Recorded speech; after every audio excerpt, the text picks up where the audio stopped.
Hey, how's it going, everyone? It's Genshin here, ready to bring you some more Genshin Impact content. And today, we are talking about the Gynostic Hymn version of the Battle Pass, specifically which weapon you should be thinking about getting and trying to invest into. So let's go ahead and get started. Now, just a quick reminder, this version of the Battle Pass does cost money. So if you want to get one of these weapons at Battle Pass level 30, it's going to cost you around $10 to get the Gnostic Hymn version of the Battle Pass, so just keep that in mind. But let's go ahead and talk about the first weapon here, which is the Black Sword. It's going to have a base attack of 42 and a crit rate substat at 6% starting out.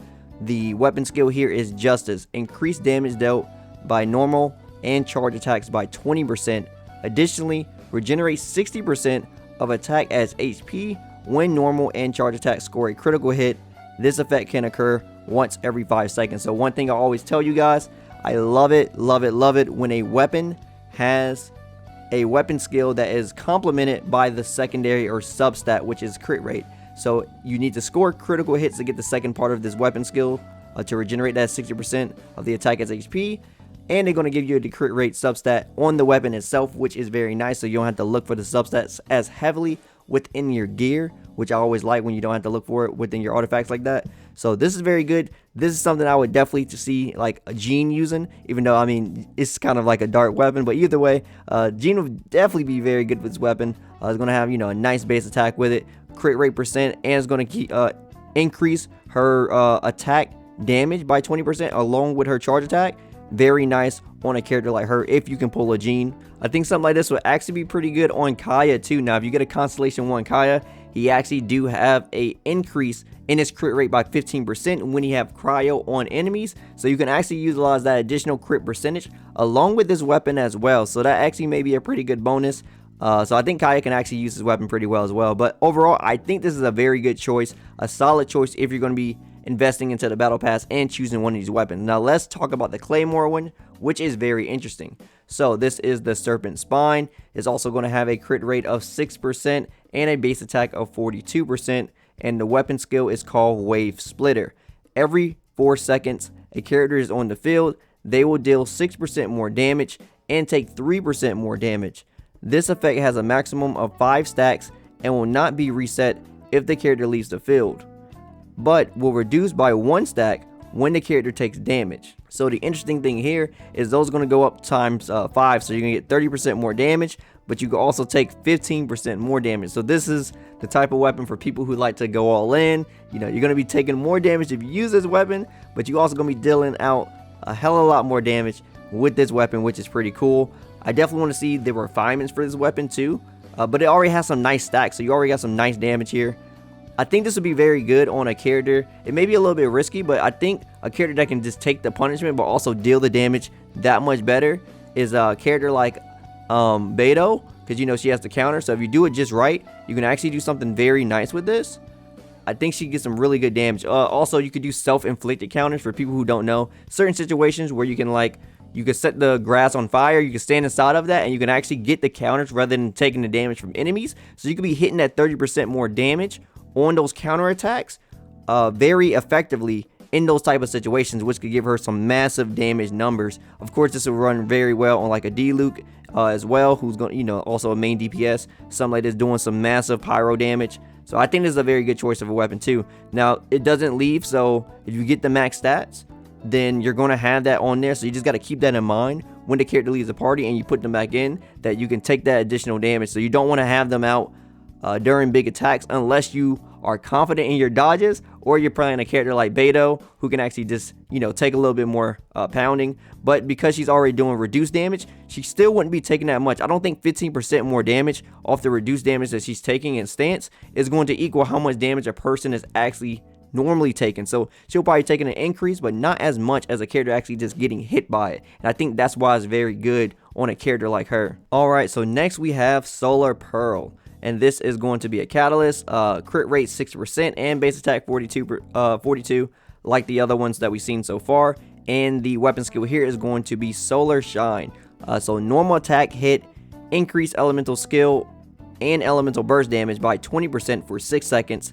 Likewise, elemental skill or elemental burst hits increase normal attack damage by 20% for 6 seconds. So this weapon, I don't know, it's a little bit weird for me to be personally. I feel like the percentage is probably, I don't know, could be a little bit higher. Now, some of the catalyst weapons do get a little bit crazy, and you can find stats like this within those pretty easily, especially with some of the refinements. Now, the problem with some of these weapons are we're not going to be getting the refinements of these weapons probably no time soon, unless these are going to be the weapons that we see in like the battle pass for a long time, and that way you're going to get your refinements through every battle pass iteration, but that just takes a long time. So with the stats just being that, I would liked it for it to be like a little bit higher, or just for it to do something, I don't know, a little bit more. This weapon is still in a weird place for me for like how it is. I don't really don't got much to say about this one. You could potentially use it on one of your elemental characters to get like an increase of the elemental damage. Of course, there are a few characters that can use this pretty well, such as like probably like Mona can like benefit off this pretty well, getting that extra elemental damage since she's going to be doing constant elemental reactions with her E. This will probably do something very good for her, so I think she'll probably use it the best, but it's still in a iffy situation for me. This is not like a guaranteed pick that I would recommend if you're going for like one of these weapons within the battle pass at the moment. All right, next is the Very Descent Hunt. This is a very interesting weapon name. Also going to have a crit rate percent here and the base attack of 42. I don't think any of these changed so far. No, they haven't. So this is going to have the Verdant Wind weapon skill, and it says upon hit, normal and aim shot attacks have a 50% chance to generate a cyclone, which will continuously attract surrounding enemies, dealing 40% of attack as damage to these enemies every 0.5 seconds for 4 seconds.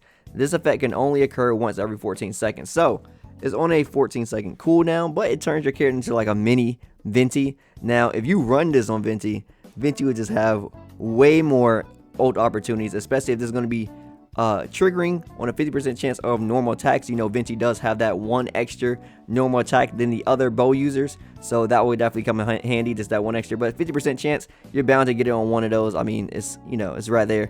And of course, this is going to bring them all in, and it's going to do damage. So this is very good for especially him, because if you have that on him, you'll be able to bring them in, then charge his E skill, and they're all in like the same area, and then you can like do the dive and like do that combo right there. So you get a nice effect of like just getting, because it's already in the AoE, but you just pull them together. That way, when you do the dive down, you'll already have them all in like the same area. So very good for that. You can also use this on other characters like probably like Official, because you know Oz does have that like radius, and it's not that big of a AoE. It does have an AoE, but it's not that big. It does increase with her constellations though. But if you just want to have it to where they're, you know, always within that radius, because you're going to be cycloning them in, then this could be a weapon that you could use for that. And dealing 40% of attack as damage with the wind itself, that could be a very nice thing here too. So I think this weapon is actually a pretty good choice. I think this is a very interesting weapon. I can't wait to see people use this weapon and see how the cyclones just look and all that. I like this weapon a lot, and I think this is probably like one of the like top choices here when it comes to these weapons that we're looking at. All right, and last but not least is the Deathmatch pole arm. So this is going to sacrifice one of the base attacks, so 1 point of base attack for 2% more crit rate here, as you can see. And the weapon skill here is going to be called Gladiator. If there is at least 2 enemies nearby, attack is increased by 16% and defense is increased by 16%. If there are less than 2 enemies nearby, attack is increased by 24%.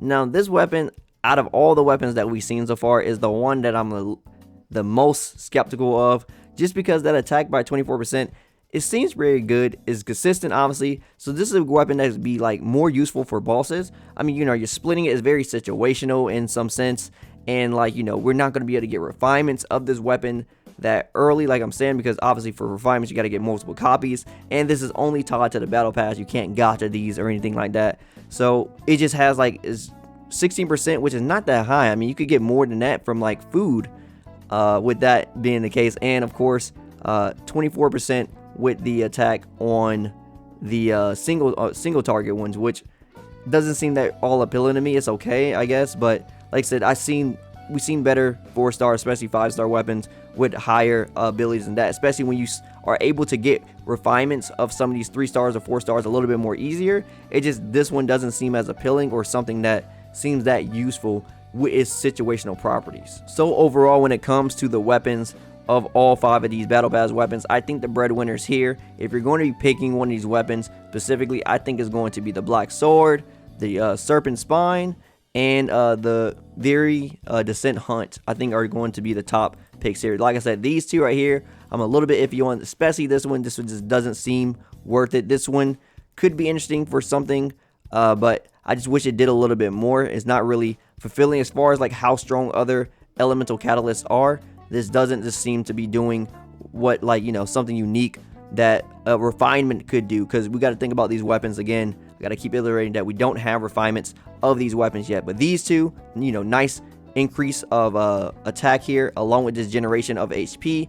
Very good on a character like Jean. This character, we talked about it being very good for like a character like Beta who can take out some damage, so it's not as punishing for her, or you can just do it on like straight up like a D-Luke or something like that, where you just want to go all out.